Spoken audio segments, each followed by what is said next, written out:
என்று சொல்லப்பட்ட 5 பஞ்சபாண்டவர்கள் பிறந்தார்கள். இது பிறந்த உடனே காந்தாரிக்கு கோபம் வந்துருச்சு. ஏன்னா பல வருஷமா கர்ப்பத்தை தாங்கிட்டு இருக்கா, குழந்தை பிறந்த பாடில்லை. அப்பொழுது அம்மிக்கலை எடுத்து அடிவட்டிலே குட்டிக் கொள்கின்றான். அடிவட்டை குட்டிக் கொள்ளும் பொழுது ரத்தமாக வீணிட்டு ஓடுகின்றது. அப்பொழுது வேதவியாசர் ஓடுவது, காந்தாரி என்ன காரணம் செய்து விட்டாய், எதற்காக இப்படி அவசரப்பட்டு விட்டாயே, இதனால் உலகமே, இந்த பூலகமே, இந்த யுகமே அழிய காரணமாக இருந்து விட்டாயே. அப்பயே எச்சரிக்கிறார் நடக்கும்னு சொல்லி. அப்பொழுது 100 குடுகளை கொண்டு வந்து 100 குடுகள் இந்த உதிரத்தை நிரப்பி வைக்கின்றார்கள். மிச்சமாக இருக்கு 101வது குடுவையில ஊற்றி வைக்கிறாங்க. இப்ப 100 குடுவிலையில் இருந்தும் 100 ஆண் மக்கள் பிறக்கின்றார்கள். துரியோதரன், துச்சதன் என்று சொல்லப்பட்ட 100 பேர் பிறக்கின்றனர். 101வது குடியில துச்சலை என்ற ஒரு பெண் குழந்தை பிறக்கின்றது. ஆக மொத்தம் இங்க 101 பேரு, அங்கே 5 பேரு, சேர்ந்து 6 பேரு. ஆக மட்டும் இல்லாம திருதராசனுக்கு இன்னொரு மனைவி, அந்த மனைவிக்கு 2 குழந்தைகள், ஆண் குழந்தை ஒன்று, பெண் குழந்தை ஒன்று. ஆக மொத்தம் தெரியாதவங்க நிறைய பேர் இருக்காங்க. ஆனா கௌரவர் எடுத்து 103 பேர் இருக்காங்க. பஞ்சபண்டத்திலே 5 பேரு, தர்மன் சேர்த்து 6 பேரு. அப்ப தர்மன் சொல்லிக்காரு 6லயும் சாவு, 100லயும் சாவுதான், 5 பேரோட இருந்தாலும் சாவுதான். இந்த பழமொழி வந்தது. இப்படி இருக்க இந்த சின்னஞ்சிறு வயது மேலே போட்டி பொறாமைகள் ஏற்பட்டு நாளடைவிலே பெரும் பகையாக மாறியது. இதையே ஜகனி ஊட்டி வளர்த்தார். ஏன் ஜகனிக்கு ஒரு காரணம், இந்த கௌரவர்களை பழிவாங்க வேண்டும். யாரு? துரியோதன கூட்டத்தை பழிவாங்க வேண்டும். ஏன்னா துரியோதனுடைய தகப்பனார் செய்த கொடுமைகள் எப்படி, யாருக்கு? ஜகனியுடைய தகப்பனாருக்கு. ஜகனுடைய பிறந்த 100 பேர், ஜகனுடைய பிறந்த 100 பேரையும் சிறையில் அடைத்து விட்டார்கள். இப்ப சிறையில் அடைக்கும் பொழுது 3 பேருக்கு ஒரு ஆளுக்கு சாப்பிட 100 பேர் சாப்பிடணும். அப்படி இருக்கு எல்லாமே சாகத்தான் வேணும். அது எல்லாமே சாப்பிடணும், யாராவது ஒருத்தவங்களோடு இருக்கணும் அப்படின்னு சொல்லி 99 பேரும் உண்ணக்கூடிய சாப்பாட்டை ஜகனி ஒருவனுக்கே கொடுத்து அவனை உயிர்வாழ செய்தார்கள். 99 பேர் மாண்டு மடித்தார்கள், ஜகனி ஒருவன் மட்டும் பிழைத்தான். அப்பொழுது தன்னுடைய தகப்பனை என்ன தெரிவித்தார்? ஒரு காலை ஊனமாக்கினார். ஏன் அந்த ஊனத்தை பார்க்கும் போதெல்லாம் அந்த துரியோதனனுடைய திருராசன் செய்த கொடுமைகள் ஞாபகத்தில் வர வேண்டும், அதுவரை பழிக்கு பழி வாங்க வேண்டும் என்று நினைவில் இருக்க வேண்டுவதற்காக ஊனத்தை படைத்தார். ஊனத்தை படுத்தப்பட்டு மட்டுமல்லாமல் நான் இறந்த பிறகு என்னுடைய முதுகெலும்பு கட்ட விரலை எடுத்து பகடை செய்து அதில் நீ உருட்டும் பொழுது நீ எந்த நினைக்கலை அது விழுவேன் என்று சொல்லி கட்டவிரல் பகடியாக மாறினார். யாரு? ஜகனுடைய தகப்பனார். இப்படி இதெல்லாம் வச்சுக்கிட்டு நேரடியாக மோத முடியாது இல்லையா? இவர்களும் மோத வேண்டும் என்றால் பஞ்ச பாண்டவர்கள் தான் போட முடியும். 1க்கு 2 ஏற்றி விட்டு போட்டி பொறாமைகளை உருவாக்கி அதாவது விருந்து உபசேகம் என்று சொல்லி அஸ்தாபத்துக்கு வரவழைத்து இவர்கள் சூதுசூரன் நாடுகளை படித்துக் கொண்டான். நாடுகளை படித்துக் கொண்டு மட்டுமல்லாமல் 5 ஈவுக்கார கூட இடம் கிடையாது. 12 வனவாசம் செல்ல வேண்டும், ஒரு வருடம் 5 மணி இருக்க வேண்டும். 12 வனவாசம் என்றால் ஒரு வருடம் 5 மணி என்ன தெரியுமா? நாட்டுக்கு 12 முடித்து ஒரு வருடம் நாட்டுக்குள் வாழ்ந்து வேண்டும். அப்படி நாட்டில் வாழ்ந்தவர்கள் யாரு கண்ணிலும் பட்டால், கௌரவர்கள் கண்ணில் பட்டால் மீண்டும் 12 வனவாசம் ஒரு வருடம் 5 மணி இருக்க வேண்டும் என்று தெரிவித்தான் அந்த துரியோதனன். இப்பொழுதெல்லாம் அன்னவர்கள் அவ்வப்பொழுது நான் காப்பாற்றி வருகின்றேன். காக்கும் கடவுளாக கண்ணவர்களாக இருந்த அன்னவர்களை குடும்பத்தை காப்பாற்றி வருகின்றேன். எவ்வித குறையும் இல்லாமல் அன்னவர்களை அவ்வப்பொழுது சென்று காப்பாற்றி வருகின்றேன். இப்பொழுது 8 மணி முடித்து 9 மணம் ரோமரசி மடத்தில் வாழ்ந்து வருகின்றார்கள். இப்பொழுது 18 நாள் யுத்தம் நடத்த வேண்டும். அந்த 18 எல்லாம் முடிஞ்ச 18 நாட்டுக்கு வரணும், 18 நாள் யுத்தம் நடத்தணும். அந்த 18 நாள் யுத்தத்தில் 11 ஏக்கர் சேர்ந்து மாட்டி மடிவார்கள். ஆனா அந்த ஜெயிச்சாத்தே இந்த பங்குள்ள பிரகாரம் 14 தருவேன், இல்லை என்று 5 ஈவுக்கார் கூட இடமில்லை தெரிவித்து விட்டான். இப்படி 8 மணி 9 மணி ரோமரசி பற்றி வாழ்ந்து வருகிறார்கள். இப்படியே வாழ்ந்து வருவதா, என்ன செய்வது என்று அழுது புலம்பிக் கொண்டிருக்கிறார்கள். அன்னவர்கள் என்ன சொல்ல வருகிறார் என்று நான் அனைத்தும் அறிந்திருந்தாலும் அந்த தர்மனுடைய திருவாக்கினால் என்ன சொல்ல வருகிறார் என்று ஆராய்ந்து பார்க்க வேண்டும். ஆகினால் தர்மருடைய பர்ணசாலை நோக்கி செல்கின்றேன். கைதட்டி ஆர்வம் செய்த அன்பு உள்ளங்கள் அனைவருக்கும் நன்றி. ஒன்றே குலமென்றி போற்றுவார், என ஒருவனே தெய்வம் என்று வணங்குவார். ஒன்றே குலமென்று போற்றுவார், என ஒருவனே தெய்வம் என்று வணங்குவார். அன்னை இதயமாக அன்பு வடிவமாக நல் வழிகாட்ட வேண்டும் என்று வணங்குவார். ஒன்றே குலமென்று பாடுவோம், ஒருவனே தேவன் என்று போற்றுவோம். அன்னை அன்பு வடிவமாக பத்து வழிகாட்ட வேண்டும் என்று வணங்குவோம்.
இதோ ரோமரிசி பரமசிலை பக்கம் வந்துவிட்டு பஞ்ச பாண்டவர்களை சிந்திக்கின்றேன்.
பச்சை பாண்டவர்களே பல்லாண்டுகள் வந்திருப்பாங்க. அப்படியாகட்டும் கண்ணா. நான் பார்க்கறதை பள்ளி கொடுக்கும் பொழுது வாரவரையிலே பள்ளி கொடுக்கும் பொழுது கண்ணா கார்த்திக பண்ணா கோபாலா கோவிந்தா அகிலாவுடைய நிர்மல நாயகா ஆபத் பந்தவா அனாதரட்சகா என்னுடைய என்று சொல்லி என்னுடைய நாமத்தை உச்சரித்து வரிந்து அழைத்தீர்கள். வரிந்து அழைத்த காரணம் என்று அறியலாமா? கண்ணா இதோ தெரிவிக்கின்றோம் கண்ணா, தெரிவிக்கின்றேன். ஏனென்றால் நாங்கள் வனவாசம் வந்து 8 வனம் முடித்து 9வது ரோமரிசி வனத்தில் வாழ்ந்து கொண்டிருக்கிறோம். உண்மைதான். இருப்பினும் ஒவ்வொரு வனத்திலும் ஒவ்வொரு கஷ்டங்களை கொடுத்து வருகின்றான் அண்ணன் துரியோதனன். உண்மைதான். அப்படி இருக்க இந்த ரோமரிசி வனத்தில் வாழ்வதா அல்லது சாவதா என்று முடிவு தெரியாமல் வாழ்ந்து கொண்டிருக்கின்றோம். அதற்காக தங்களை அழைத்து தகுந்த யோசனை பெற்று செல்வம் என்று அழைத்தோம் கண்ணா, வேறொன்றுமில்லை. தர்மனந்தா கண்ணா, இந்த 12 வருடம் வனவாசம் ஒரு வருடம் 5 வருடம் இருக்கப்பட்டு தெரிவித்து விட்டான். இந்த 12 வருடத்திலே 8 வருடம் முடித்து 9 வருடம் ரோமரிசி வனத்தில் வாழ்ந்து வருகின்றோம். ஒவ்வொரு மனத்திலும் ஒவ்வொரு விதமான கஷ்டங்களை கொடுத்து வருகின்றான். அவ்வப்பொழுது தாங்கள் காப்பாற்றி வந்தீர்கள். இப்பொழுது 9 வருடம் ரோமரிசி வனத்தில் வாழ்ந்து வருகின்றோம். எங்களுக்கு மனம் சஞ்சலமாக இருக்கிறது. இன்னும் 2-3 வருடங்கள் தான் இருக்கின்றது. ஆகையினால் 18 நாள் யுத்தத்தில் அதாவது 18 நாள் நாட்டுக்கு சென்று 18 நாள் யுத்தம் நடத்த வேண்டும். அந்த 18 நாள் யுத்தத்தில் வெற்றி பெற வேண்டும். பங்குலவர் வெற்றி பெற்றால் தான் பங்குலவர் பாதுகாப்பு தெரிவேன், இல்லை என்றால் 5 ஈவுக்கால் கூட இடைமேல் தெரிவித்து விட்டான். என்ன செய்வது என்று அழுது புலம்பிக் கொண்டிருக்கிறார். கவலை வேண்டாம். அந்த 18 நாள் யுத்தத்தில் தாங்கள் வெற்றி பெறுவதற்காக அண்ணவர்கள் மனதை எண்ணிக்கொண்டு தாங்கள் அவர்கள் தான் வெற்றி பெற வேண்டும் என்பதற்காக அதாவது துரியோதனன் இருக்கின்ற கர்ணன் நாள் ஒன்றுக்கு 10 பால் ஊற்றி நாகபசனை ஒன்று எடுத்து வருகின்றான். அந்த நாகபசனை வளர்த்து எதற்காக வளர்த்து வருகின்றார் என்றால் உங்கள் ஐவரில் குறிப்பாக அந்த 18 நாள் போரிலே அர்ஜுனை கொல்வதற்காகவே வளர்த்து வருகின்றான். உண்மைதான். எங்கள் ஐவரிலும் எனது தம்பி அர்ஜுனை கொல்வதற்காக வளர்த்து வருகின்றானா? உண்மைதான். அப்படி என்றால் அதற்கு தகுந்த யோசனை தெரிவிக்க வேண்டும். அதற்கான எதிரிகளை தங்களிடத்தில் இல்லை. அந்த எதிரிகள் எங்க இருக்கு தெரியுமா? நான் சொல்லுவதை செய்தால் நிச்சயமாக 14 போரில் ஜெயிக்கலாம், கர்னல் விளக்கம் நாகபசி அளிக்கலாம். எப்படி என்றால், உங்கள் ஐவரில் யாரேனும் ஒருவர் வடக்கே கைலிகள் செல்ல வேண்டும். வடக்கே கைலிகள் சென்ற பளிங்கு பல்ல 91 கம்பத்தை ஊண்டி 7 செப்பூசி வைத்து 7 செப்பூசிகள் 7 செவ்வரலை மலர்களை வைத்து 7 எலுமிச்சங்களை வைத்து வலதுகால் கட்டவர்களை ஊண்டி அரகரா சிவசிவா சம்போ மகாதேவா என்ற நாமத்தை உச்சரித்து பூமி தன்னை பார்த்துள்ள பின்திரும்பி பரவல் மண்ணாசை மணியாசை பொன்னாசை பொருளாசை இந்த 4 ஆசை படித்து ஒரே ஜெயமாக சென்று ஈசன் இறுதியில் பாசனை பெற்று வந்தால் அந்த கருணனுக்கு நாகபாசனை அளிக்கலாம். இல்லை என்றால் அளிக்க முடியாது. சென்று 91 கம்பத்தை ஊன்றி 7 செவ்வரலை வைத்து செவ்வரை மலர் மீதில் 7 செப்பூசி நாட்டி அந்த செப்பூசி மீதில் எனது கட்டவரலை உண்டு அருந்தமம் செய்து அரகரா சிவசபா என்று அருந்தமம் செய்து வந்து நான் அந்த பாஸ்மதகனை பெற்று வருகிறேன். கண்ணா எனக்கு விடை கொடுங்கள், விடை கொடுங்கள். தர்மனந்தா எழுந்திருப்பார். தர்மனந்தா வடக்கே கைலிகள் சென்று ஈசன் இறுதிகளுக்கு பாசனம் பெறக்கூடிய அதாவது வலிமை அனைத்து முன்னெடுத்து இருக்கிறது. ஏனால் பொறுமை பட்ட பொன்னாண்டவர் என்று பெயர் பெற்றவர். ஏனென்றால் தர்மசந்திரன் உடையவன், பொறுமையில் சிறந்த புத்திசாலி. அது மட்டும் அல்லாமல் யார் வந்து எதை கட்டால் இல்லை என்று மறுக்காமல் தானதர்களை வழங்கக்கூடியவன். அப்பேற்பட்ட தர்மசந்திரன் உடையவன் வடக்கே கைக்கு சென்று அந்த பளிங்கு பல்ல 91 கம்பத்தை போட்டு அருந்தம் சென்று ஈசன் இறுதிகளை பாசனம் பெற்று வரும் வழியில் யாரேனும் ஏன் உன்னுடைய தம்பியாக விளக்கப்பட்ட அந்த துரியோதனனை வந்து அண்ணா இந்த பாசுவத சாஸ்திரத்தை எனக்கு கொடுங்கள் என்று கேட்டால் என்ன செய்வாய்? கண்ணா அண்ணவர் வந்து என்னிடம் தாழ்மையாக அண்ணா அந்த கணை வேணும் என்று கேட்டால் அப்படியே தங்களிடம் ஒப்படைத்து விடுவார். கண்ணா தர்மனந்தா பார்த்தாயா, இதுதான் தர்மசந்திரனுடையவன். எதிரியாக இருந்தாலும் தானம் என்று கேட்டுவிட்டால் கொடுத்தோடும் என்று தெரிவிக்கின்றாயே, அப்படி எதிரிக்கு கொடுத்து விட்டால் அந்த பாசத்தை ஒப்படைத்த பிறகு அந்த கருணனுக்கும் நாகபசனை அளிப்பது எப்படி? 14 பொருளை ஜெயிப்பது எப்படி? உன்னால முடியாது. சற்று பொறுமையாக இருக்க வேண்டும். அப்படியே ஆகட்டும் கண்ணா.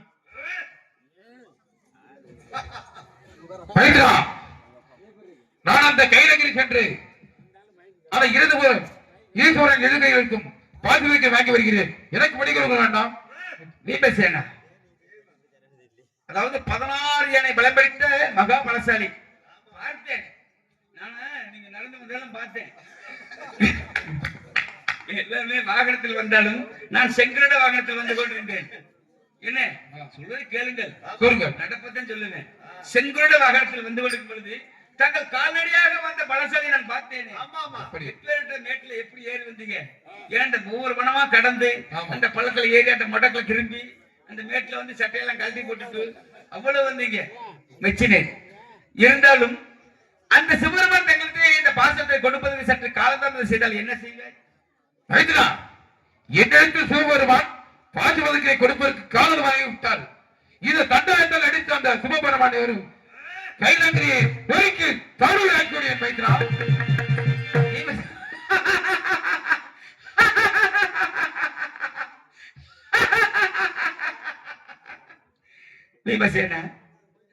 அப்படி சிவனை அடித்து நொறுக்கிவிட்டால் பாசுவதற்கு தருவாரா? எப்படி பெறுவாய்? அந்த 14 போரில் கர்ணனுக்கு நாகவசை அளிப்பது எப்படி? பொறுமை மிக அவசியம். பொறுமையாக இருக்க வேண்டும். முன்னால் முடியாது. அப்படி சொல்லுவார்.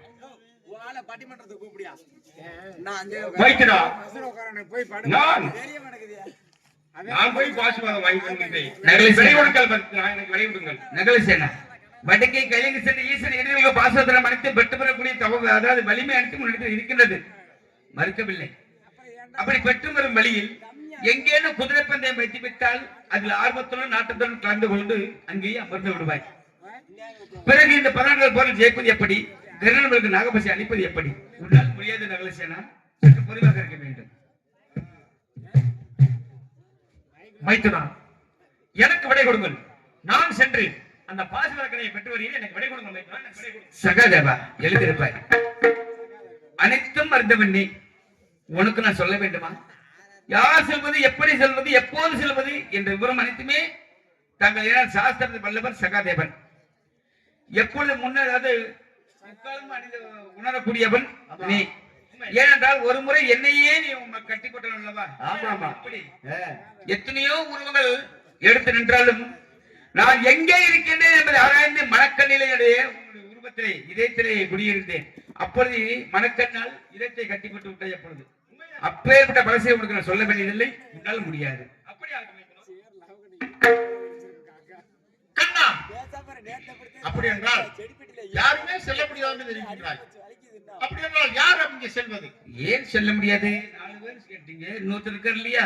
ஏனென்றால் வடக்கே செல்லக்கூடிய பூமியிலே பத்தவர்கள் பின் திரும்பி பாராமல் மண்ணாசை மனையாசை பொன்னாசை பொருளாசை பிடித்து ஒரே தியானமாக சென்று ஈசன் இறைவன் பாசனத்தை பெற்று வரக்கூடிய தவ வலிமை அனைத்தும் உன் தம்பி அர்ஜுன் ஒருவனுக்கே உண்டு. கண்ணா, என்ன வார்த்தை தெரிவிக்கிறாய்? அர்ஜுன் ஒருவனுக்குதான் இருக்குதா? உண்மைதான். அண்ணவனும் பெண்ணாசை உடையவன், பேடியன், பித்தன், ஓரளவுக்கு சேலை அழிந்திருந்தாலும் ஆனா பெண்ணான்று ஆராய்ந்து பார்க்கக்கூடியவன் அர்ஜுனன். அவன் சென்று எப்படி வாங்கி வருவான் கண்ணன்? தாங்கள் தெரிவிக்கிறீர்கள். தர்மனந்தா, அர்ஜுன் ஒருவன் தான் 32 அம்சமச்சங்கள் அனைத்தும் உள்ளது. உனக்கு சந்தேகம் இருந்தால் சாஸ்திரத்தில் வல்லவன் சகாதேவன், சகாதேவனை அழைத்து இந்த 5 ஜாதகத்தை பார்த்துக் கொள்ளலாம். இதில் யார் 32 அம்சமச்சங்கள் உடையவன் யார், யார் சென்றால் பாசனை பெற முடியும் என்பதை அவன் திருவாக்கினால் கேட்டுக்கொள்ளலாமே. அப்படி ஆகட்டும் கண்ணா. தம்பி சகாதேவா, அண்ணா நமது 5 ஜாதகத்தை கணித்து நன்றாக பார்த்து சொல்ல வேண்டும். அப்படியா தேவா? அப்படி ஆகட்டும் அண்ணா.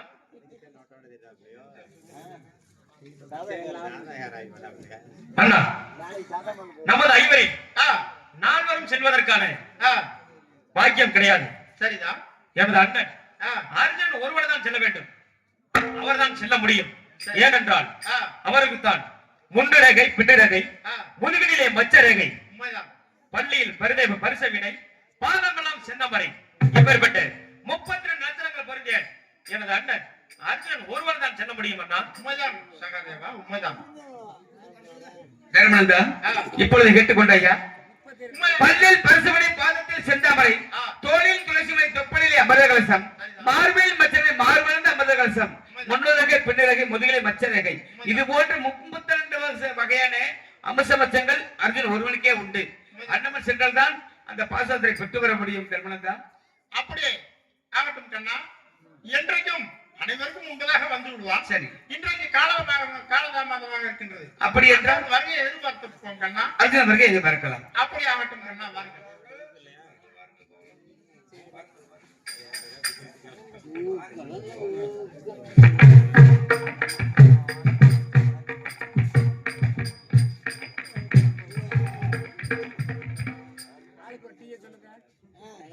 எனக்கு அன்பில் பிரிவுறுத்த என் மைத்துனர் அவர்களுக்கும், 2வது 200 ரூபாய் கொடுத்த என் மைத்துனர் அவர்களுக்கும், 3வதாக என் மைத்துனர் அவர்கள் 100 ரூபாய் அன்பில் பிரிவுறுத்த அவர்களுக்கும், என் மருமகன் அவர்களுக்கும், என் சார்பாகவும் என் கலைக்குழு சார்பாகவும் மனமார்ந்த நன்றி தெரிவித்து நன்றி நன்றி வணக்கம்.